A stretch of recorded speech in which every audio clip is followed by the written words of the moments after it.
Conozco mi destino. Sé que un día mi nombre será asociado con el recuerdo de algo tremendo. Una crisis sin igual en la Tierra. Una profunda conmoción de la conciencia, evocada contra todo cuanto había creído, exigido y santificado hasta ahora. Donde los demás ven ideales, yo solo veo lo que es humano. Demasiado humano.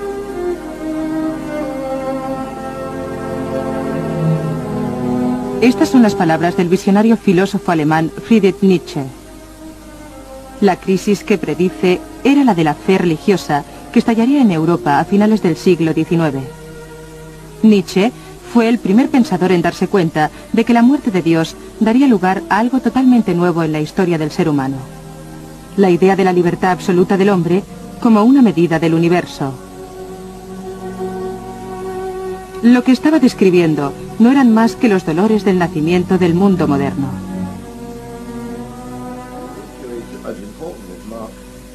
En la evolución del pensamiento del siglo XX, Nietzsche es tan importante como Marx, Freud y Einstein. El efecto principal de Nietzsche en el siglo XX ha sido un tremendo relajamiento de las certezas morales e intelectuales.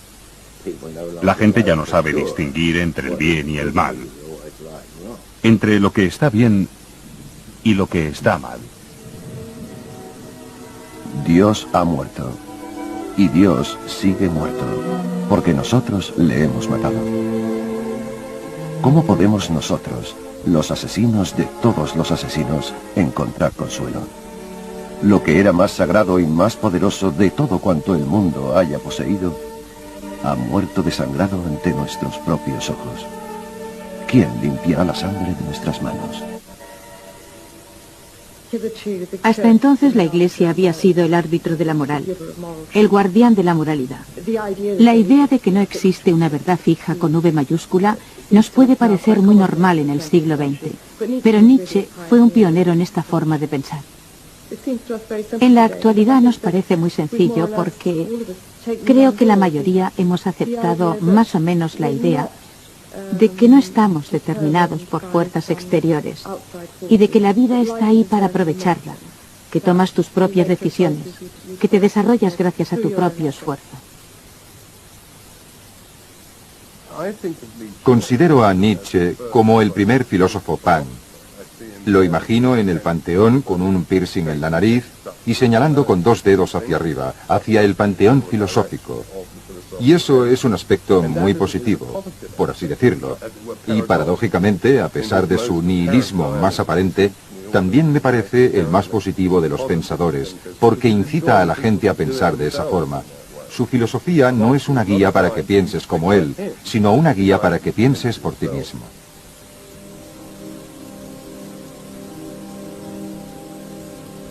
Aunque Nietzsche fue un gran libertador, la clase de libertad que ayudó a nacer también era una carga terrible. Era muy consciente de que la muerte de Dios había dejado un vacío donde antes existían certezas. Y para llenarlo, intentó algo que nadie había intentado antes. Y por ello, pagaría un precio muy alto. Quería ser el moralista de la nueva sociedad post-Dios, por lo que se fijó una tarea imposible de realizar. Nadie podía realizarla. Y sin sugerir crudamente o de forma simplista que se escabulló refugiándose en la locura, sí, creo que una huida de sí era inevitable. Lo que ocurrió en la mente de Nietzsche en esos últimos y decisivos días, antes de ser encontrado en estado de demencia, es casi el argumento de una obra teatral. Tanto si esos últimos días reflejaban un horrible despertar o una reevaluación de sus propios valores como si no. El trascendental viaje filosófico de Nietzsche terminó a la edad de 44 años con la locura. ¿Hasta qué punto la responsabilidad que se había impuesto como pensador le destruyó como ser humano? En su travesía a lo desconocido, llegó a descubrir la verdad fundamental de lo que significa ser humano, demasiado humano.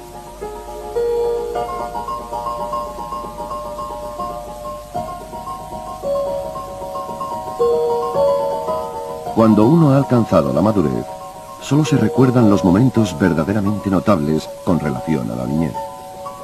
La secuencia de los años pasa rápidamente ante mi vista como un sueño confuso. Sin embargo, varias cosas permanecen vívidas y vitales en mi alma. Y de esas cosas, junto a lo oscuro y tenebroso, pintaré mi retrato. Nací en Rocken, Lusacia, el 15 de octubre de 1844. Me bautizaron con el nombre de Friedrich Wilhelm. Mi padre era el pastor de su pueblo. Fue la perfecta imagen de un pastor de pueblo, con dones en el espíritu y el corazón, adornado con todas las virtudes de un cristiano. Llevó una vida tranquila y sencilla, pero feliz.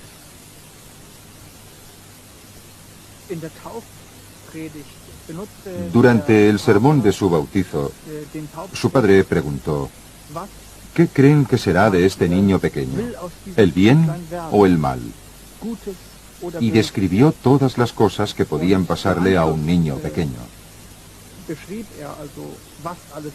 Los pecados y las tentaciones con que podría encontrarse un ser tan pequeño.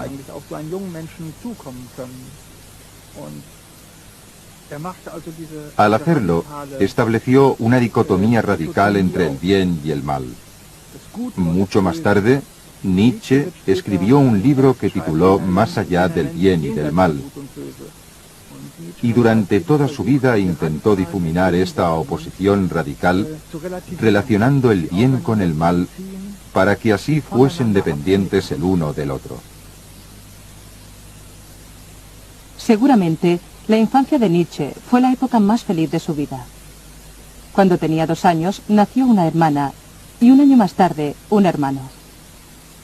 Pero en 1847 llegó la catástrofe, cuando le diagnosticaron a su padre una enfermedad cerebral terminal. Su padre murió en 1849, y un año más tarde lo haría su hermano pequeño. Nietzsche siempre había respetado a su padre como a una autoridad mundana y espiritual, y durante todo un año tuvo que ver cómo luchaba contra el dolor y el sufrimiento. Y en cuanto al Dios para el que su padre trabajaba, a quien servía, Nietzsche se preguntaba por qué había castigado a su padre con tantos sufrimientos. Ese fue un factor decisivo de las primeras dudas que Nietzsche tuvo sobre el cristianismo. Nietzsche solo tenía 5 años cuando perdió a su padre y a su hermano. Se trasladó con su madre y su hermana al cercano pueblo de Nalberg y fue enviado a un internado en Schulforta, a 7 kilómetros de distancia, un establecimiento con una larga tradición de educación religiosa.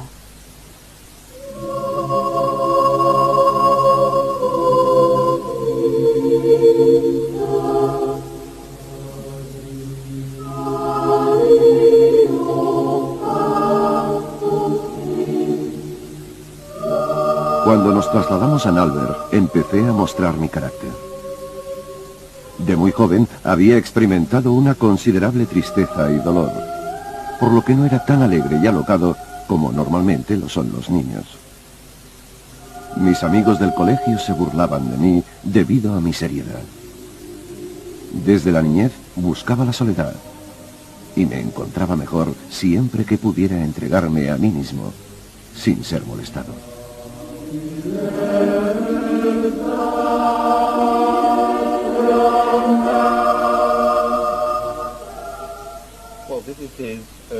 Este es el certificado de cuando terminó sus estudios y nos proporciona más información que solo sus notas. Dice que era un alumno diligente, que se comportaba bien, y en cuanto a las clases de educación religiosa, dice que mostraba un gran interés por las enseñanzas del cristianismo y que lo aprendía con ilusión y facilidad. Más adelante en su vida, Nietzsche declararía que era el anticristo, pero por ahora no daba muestras de dicho sentimiento. Al dejar la escuela, fue a estudiar teología a la Universidad de Bonn, con la idea de hacerse pastor como su padre.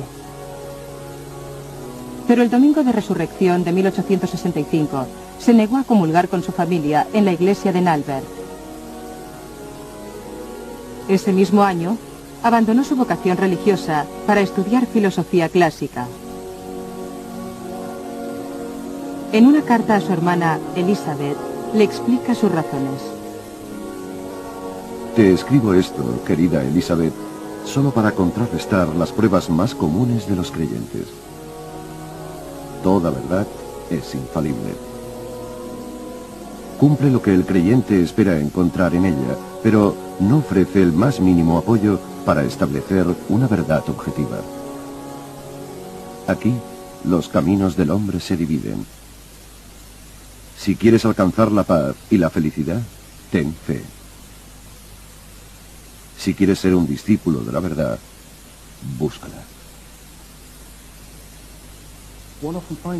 A menudo encontramos en Nietzsche una crisis y una reacción retardada a ella.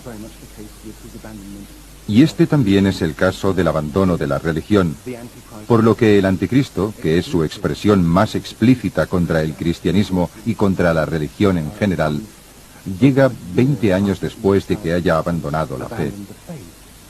Escribe sus trabajos como monumentos conmemorativos de su crisis. El ataque más provocativo de Nietzsche contra la religión llega con la parábola del loco, escrita a finales de su vida, en la que proclama la muerte de Dios.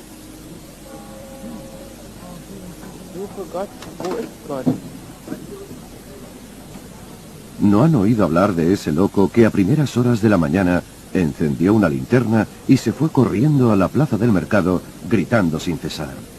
Busco a Dios, busco a Dios. Muchas de las personas que le rodeaban creían en Dios y ello provocó sus risas. ¿Por qué? ¿Se ha perdido?, preguntó uno.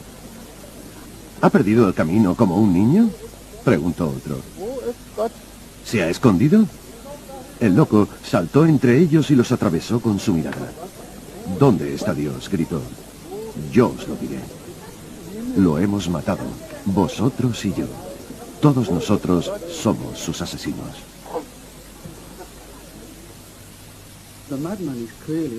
Es evidente que el loco advierte que se va a producir un tremendo cataclismo. Creo que lo más importante para Nietzsche es que provoca un número de acontecimientos, llamémoslos acontecimientos intelectuales en el siglo XIX, que, unidos todos ellos, socavarían los mismos cimientos de la civilización y la moral cristiana. Si tomamos a Darwin como ejemplo, vemos que este fue educado en un contexto teológico muy religioso, y Nietzsche señala que antes de publicar su teoría sobre la selección natural, la mantuvo guardada en el armario durante 20 años, aparcada. Creo que Darwin se dio cuenta de que tendría precisamente las mismas tremendas consecuencias, potencialmente de tipo nihilista, que Nietzsche detectaba en su teoría y que acabarían por socavar toda la base de la moralidad occidental y de la metafísica, que demostraría que el mundo funciona y opera bastante bien, de forma consistente, sin necesidad de ninguna intervención divina.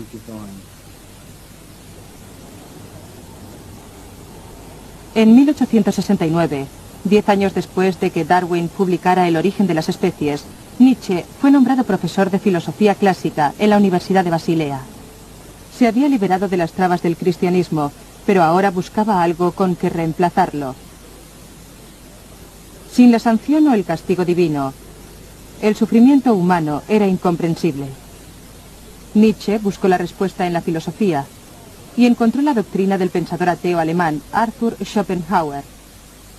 En él encontró el consuelo que tanto deseaba para poder darle sentido a un universo sin Dios. Una vez Nietzsche reconoce que ya no se puede creer en el benevolente Dios cristiano, es lógico que le atraiga la filosofía de Schopenhauer. La filosofía de Schopenhauer es pesimista por necesidad.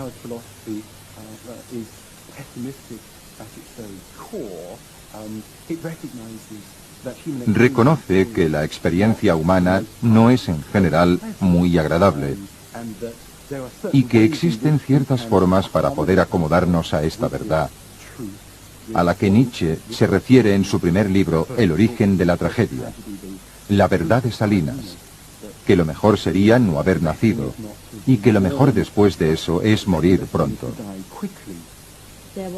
Según Schopenhauer, había una forma de escapar del sufrimiento, aunque solo fuera momentánea, y era por medio del arte. El arte jugaba un papel muy importante, sobre todo la música. Durante la experiencia musical se podía superar el sufrimiento terrenal durante unos momentos. Para Nietzsche, donde mejor se podía demostrar la teoría de Schopenhauer era con la música de Richard Wagner. Nietzsche vio 3 veces su ópera Tristán e Isolda. Se identificaba con el sufrimiento de los protagonistas y le conmovía la estática experiencia de la representación.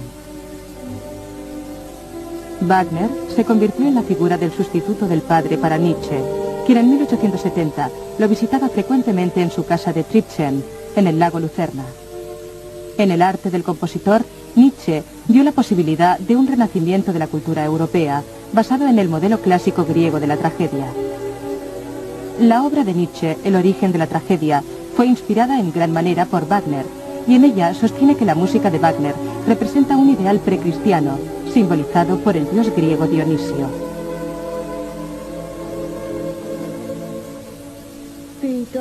La cultura dionisíaca era salvajemente enérgica, salvajemente musical. Nietzsche siempre la relacionaba con el baile, como efectivamente lo estuvo históricamente. Estaba también relacionada con la embriaguez, la intoxicación, los excesos, la alegría y la absoluta insensibilidad a la tristeza, el dolor y la tragedia.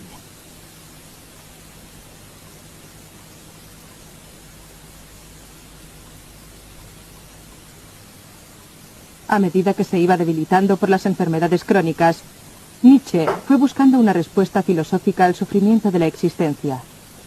Nació con una seria miopía y siempre había sido un niño enfermizo.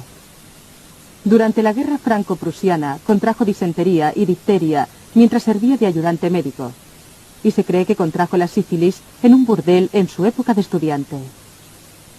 A la edad de 30 años, Nietzsche era un inválido parcial.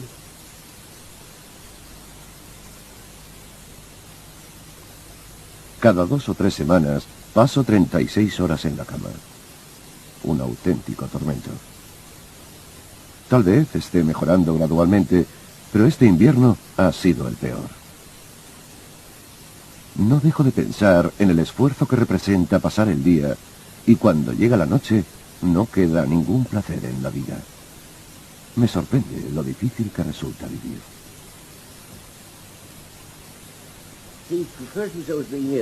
Se refiere a sí mismo como un enfermo, pero nunca explica la enfermedad que padece. Podría tratarse de algo relacionado con la época, 1880, ya que si un hombre hubiera confesado que padecía sífilis, lo más seguro es que no se hubiesen publicado sus obras. Pero describe los síntomas con tanta claridad que resulta difícil creer que no se diese cuenta de que sus lectores, por lo menos los hombres, no supieran lo que estaba describiendo. Pero eso afectó profundamente su vida, dado que vivía como un inválido muchos días del año, por lo que había muchas cosas que no podía hacer. La enfermedad de Nietzsche iba a ser un punto decisivo en su vida, tanto física como filosóficamente. En 1876, en la inauguración del Gran Teatro de la Ópera de Wagner de Bayreuth, Nietzsche se marchó al terminar el primer acto de El Anillo de los Nibelungos, aquejado de una misteriosa enfermedad. Su relación con Wagner había sufrido tensiones debido a las objeciones de Nietzsche al creciente nacionalismo del compositor. Abandonar el teatro a media representación fue el colmo.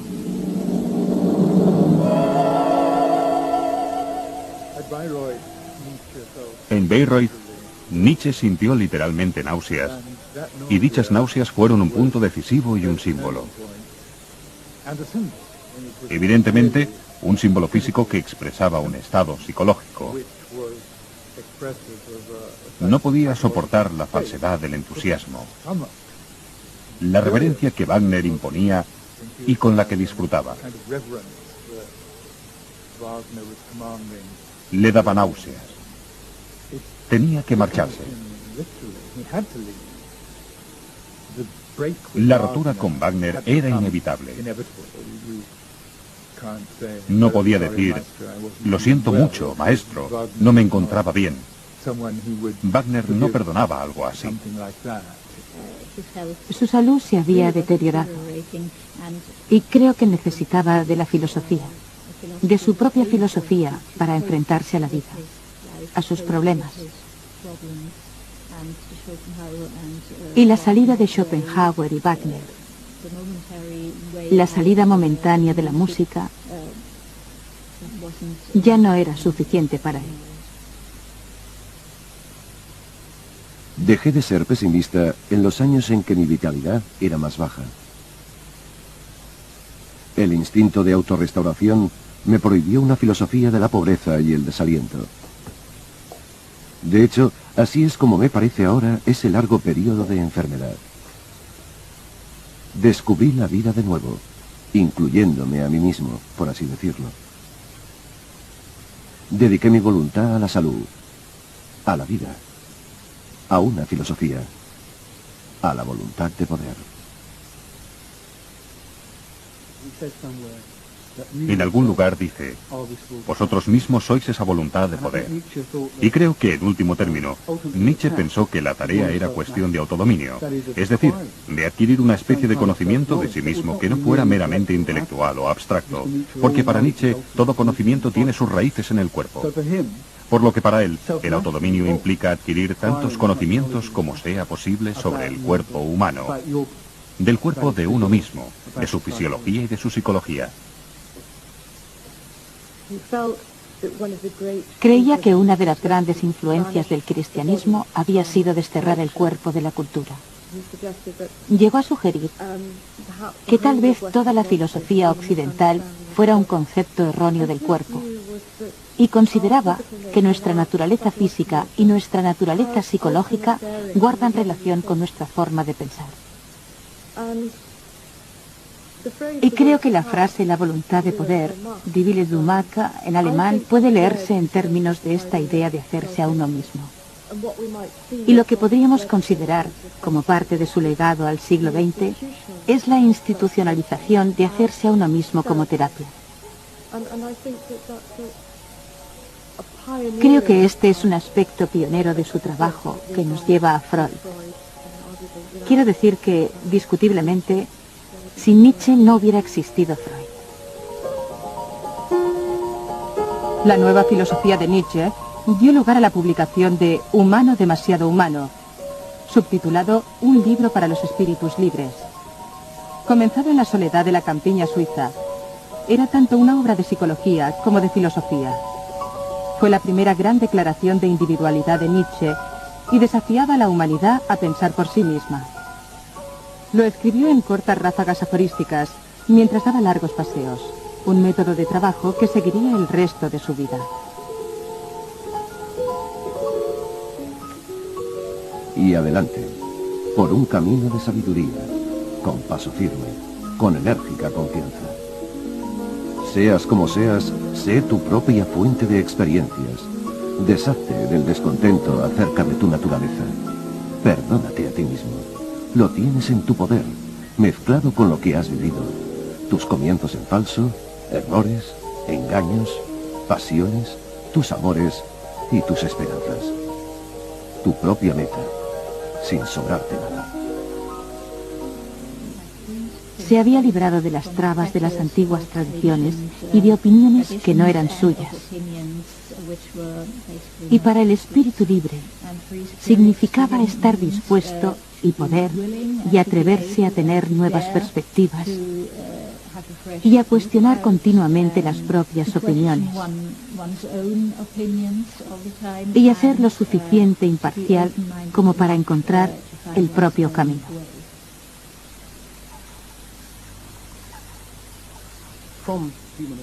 En efecto, desde humano demasiado humano, Nietzsche se destierra a sí mismo a la soledad.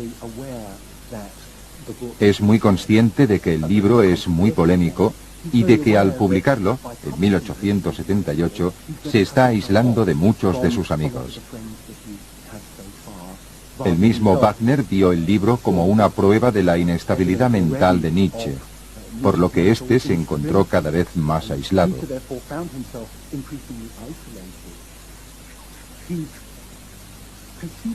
Se concibió a sí mismo como una especie de heroica figura errante, dirigiéndose a las montañas, a un nuevo territorio. Un año después de la publicación de Humano demasiado humano, Nietzsche renuncia a su cátedra en Basilea debido a su mala salud y se traslada a la región del Algedien en los Alpes suizos. Viviendo en su pequeña pensión, se buscó una habitación en esta casa de huéspedes en el pueblo de Sils Maria.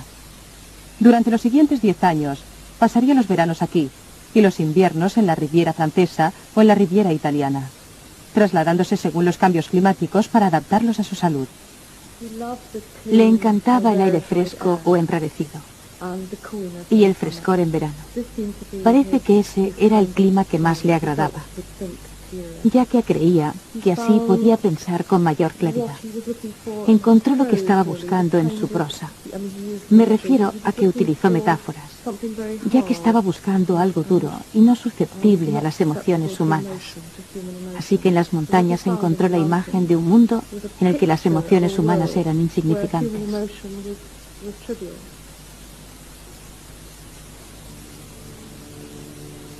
La filosofía, tal como yo la entiendo y he sentido hasta ahora, significa vivir voluntariamente entre el hielo y las altas montañas, buscando todo lo extraño y cuestionable que exista. Todo lo prohibido por la moralidad hasta ahora. El hielo está cerca. La soledad es tremenda.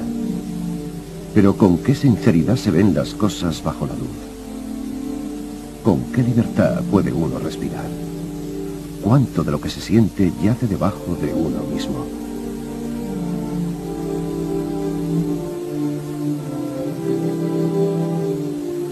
En 1882, mientras viajaba por Italia, el viejo ermitaño de Sils Maria, como Nietzsche gustaba llamarse, conoció el único amor romántico de su vida, Lou Andrea Salom, una brillante y joven estudiante. Aunque solo tenía 20 años, Nietzsche la describió diciendo que era tan sagaz como un águila y tan valiente como un león, y la consideró su protegida filosófica. Se la presentó a su amigo, el psicólogo Paul Rée, y durante todo aquel año, los tres fueron inseparables. Viajaron juntos por Italia, viviendo como espíritus libres.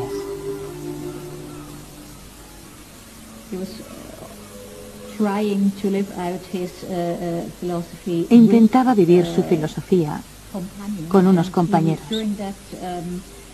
Y durante esas vacaciones aquí, en Italia, comentaba la idea de fundar una comunidad filosófica,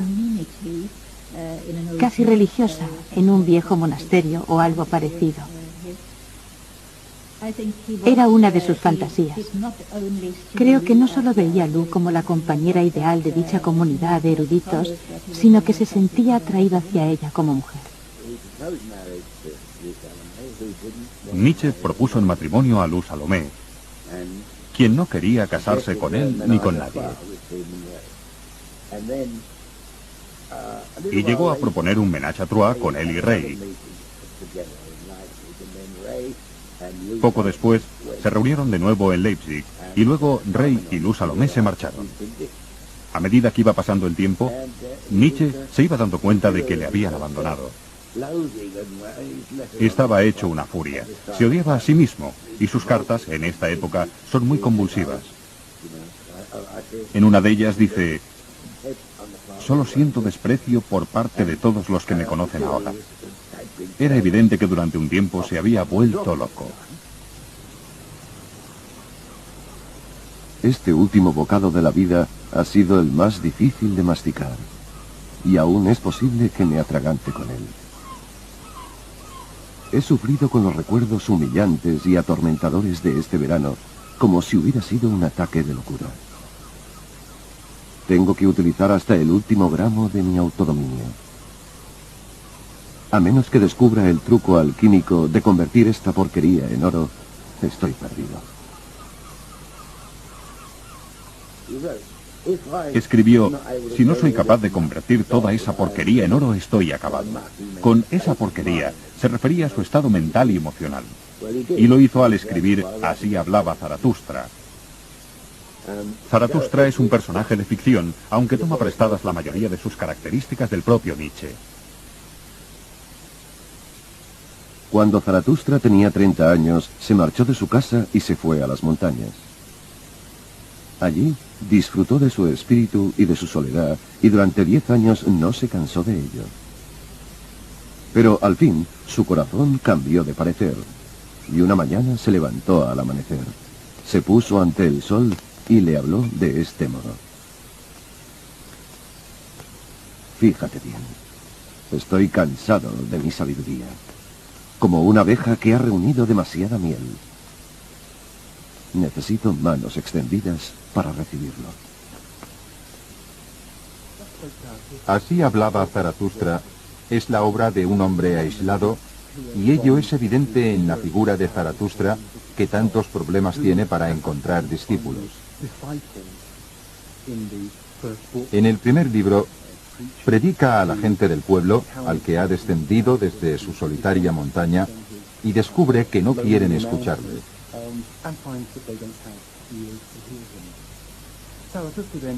Zaratustra es una figura solitaria. No encuentra inmediatamente el público adecuado.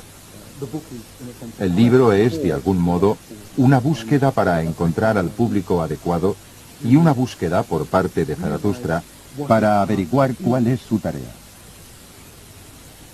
Cuando Zaratustra llega al siguiente pueblo, que se encuentra al borde del bosque, encuentra a mucha gente reunida en la plaza del mercado. Y Zaratustra le habla así a la gente. Escuchad, os enseñaré la doctrina del superhombre. La humanidad es algo que debe ser superado. Nietzsche propone la idea de superarse a sí mismo. Un ideal al que llama el superhombre, no como un recurso metafísico fuera del individuo, sino en su interior. Es una noción paradójica, pero Nietzsche nos pide que lo consideremos. ¿Cómo podemos nosotros, los humanos, superarnos?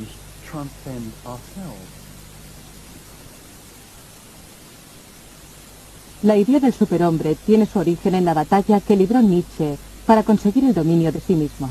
Sostenía que, en general, los seres humanos tienen el deber de superar las limitaciones de su propia condición. Pero el término original en alemán que creó el Übermensch puede interpretarse de muchas formas. En castellano sigue traduciéndose como superhombre. Este es un legado de la época nazi, cuando, mucho después de su muerte, Nietzsche fue convertido en un héroe del Tercer Reich. El superhombre de Nietzsche fue utilizado por la ideología fascista debido a las actividades de su hermana Elisabeth, que reeditó algunos de los escritos de su hermano para promocionar el ideal ario. El Übermensch no debería interpretarse mal, como hicieron los nacionalsocialistas cuando, por medio de su hermana, idolatraron a Nietzsche como padre espiritual de sus teorías raciales. Se trata de una mala interpretación. Übermensch significa superar, buscar un nuevo camino desprovisto de Dios. Se trata del hombre buscando un nuevo camino para seguir adelante en total libertad. Y en este caso, sin Dios. Si se traduce superhombre como hombre superior, como algunos hacen, el Übermensch, las montañas son, en cierto modo, el mundo superior. Para Nietzsche representaban un lugar de trascendencia de uno mismo. Y lo opuesto era la tierra de abajo, la vida ordinaria, la vida vulgar, la que tenía que trascender.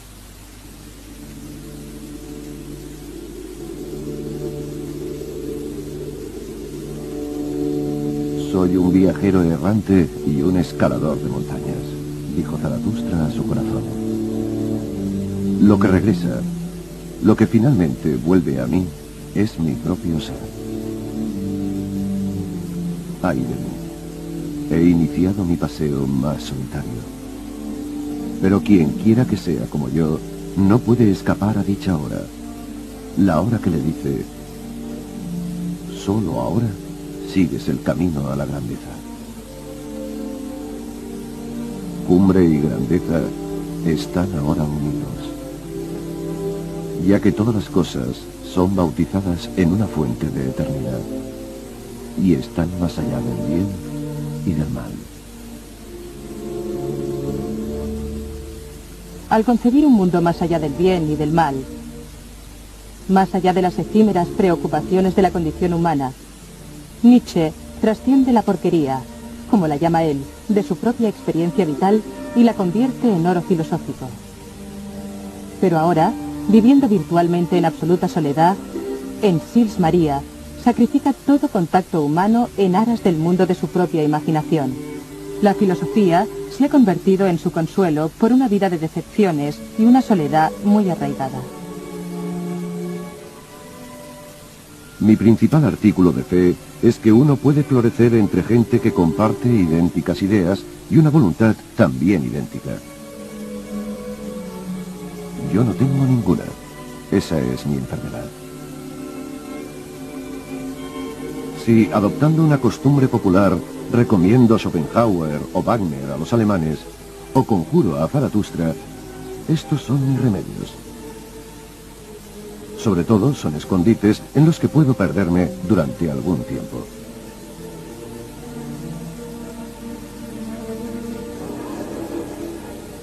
Pero incluso para Nietzsche, una soledad llevada a tal extremo se cobra su precio. En 1888 deja los Alpes para vivir en la ciudad italiana de Turín, reflejando el descenso de Zaratustra desde su solitaria montaña. Tras haber liberado a la humanidad de su pasado, tal como él lo entendía, Nietzsche se dedica a redefinir su futuro. Empieza formulando un nuevo sistema de valores para una sociedad en la que Dios no tiene lugar. Una nueva moral más allá de las virtudes cristianas, tales como la abnegación y la piedad. Llama a ese proyecto, que él esperaba que fuera la culminación de su obra, la transvaloración de todos los valores.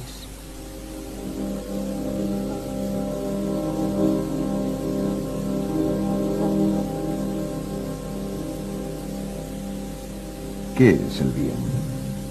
Todo aquello que eleva el sentido del poder en el hombre, la voluntad de poder, el mismo poder. ¿Qué es el mal? Todo aquello que nace de la debilidad. ¿Qué es más dañino que cualquier vicio? La piedad activa ante todos los fracasos y todas las debilidades que conforman el cristianismo. El cristianismo es la religión de la piedad. Y cuando sentimos piedad, nos vemos privados de toda nuestra fuerza.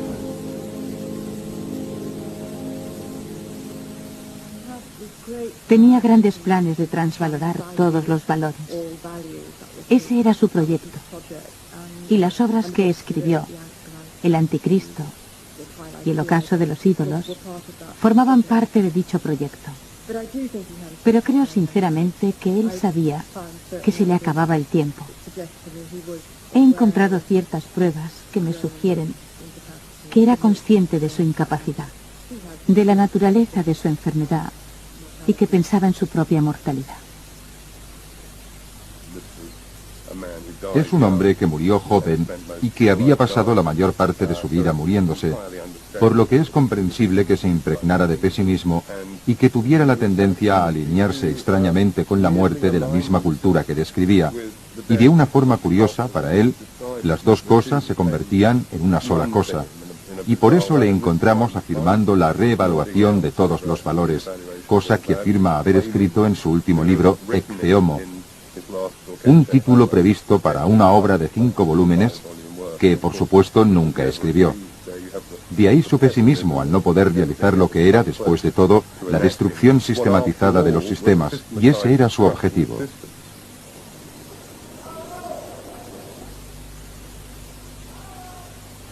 La transvaloración de los valores.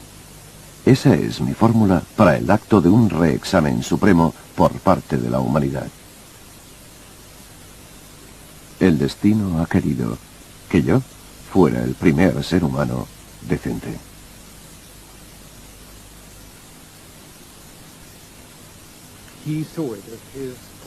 Consideró que su tarea consistía en prescribir una moralidad para una civilización que tenía que seguir adelante sin ninguna sanción divina. Tenía razón al cuestionar la historia, al cuestionar la lógica, al cuestionar todas las suposiciones que se habían hecho. Pero cuando llegó el momento de reconstruir algo, la tarea le resultó imposible.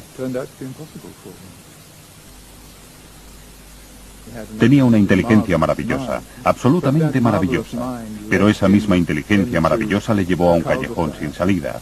Y si no hay salida, ¿qué se puede hacer? Si analizamos las cartas que escribió a principios de enero de 1889, creo que es evidente que estaba loco. Me refiero a cuando las firma como Dionisio o el crucificado. Realmente se consideraba como un dios, soportando todo el sufrimiento de la humanidad. Una especie de figura de Cristo. Pero también creo que eso reflejaba su teoría de que todo hombre debería ser un dios para sí mismo.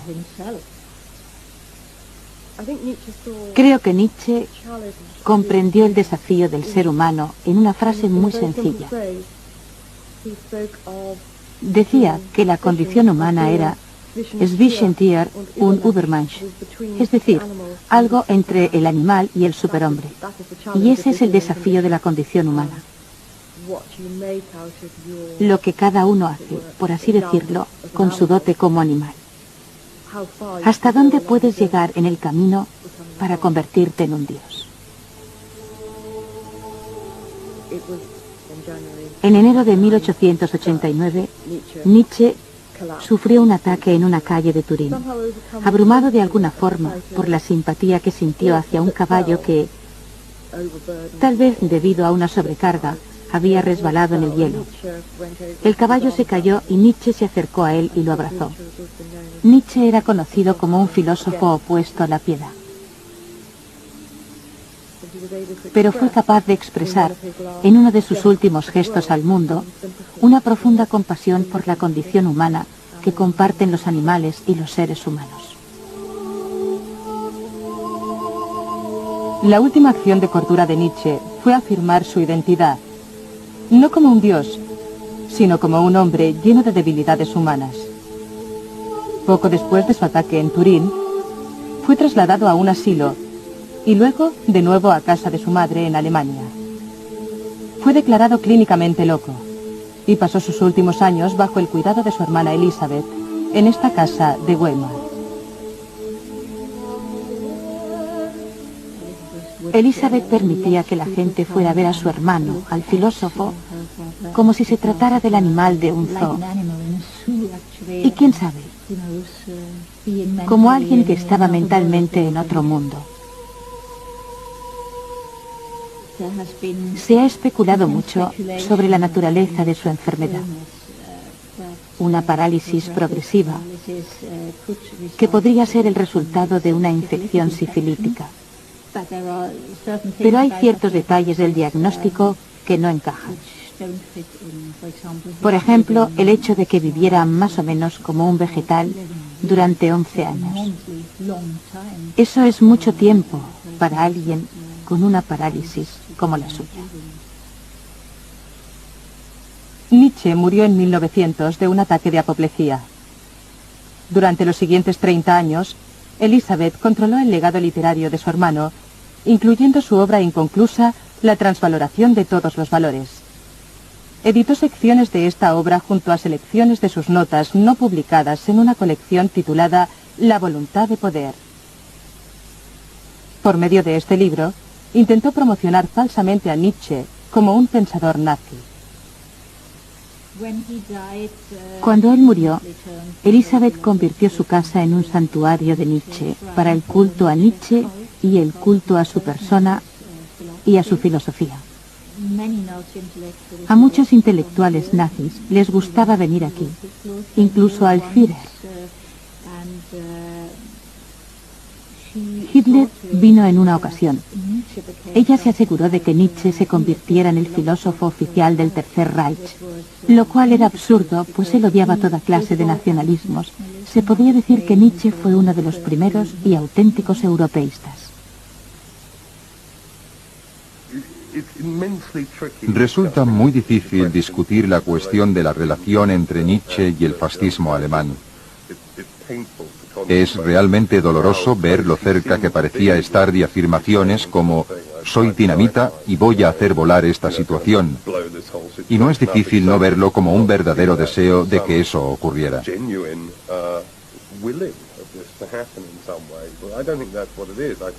Pero no creo que fuera eso. Creo que, en algún nivel filosófico, entendió la idea de que su filosofía representaba, al ser promulgada, el punto de ruptura, a partir del cual, del après-moi le déluge, no veía que pudiera producirse esa posibilidad.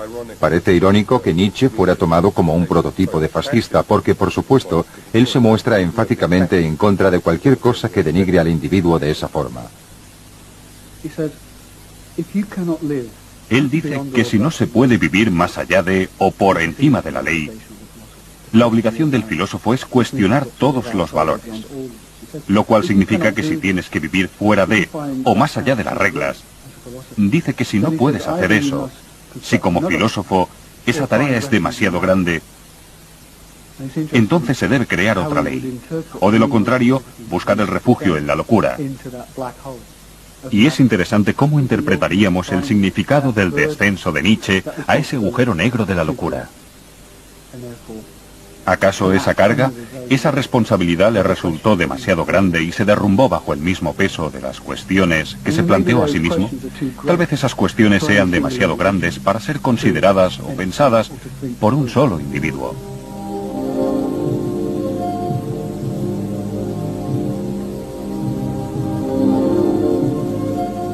La mejor virtud del gran pensador es la magnanimidad con la que, como hombre erudito, intrépidamente y a menudo con cierto azoramiento y con frecuencia con una burla sublime, se ofrece a sí mismo y a su vida como sacrificio supremo.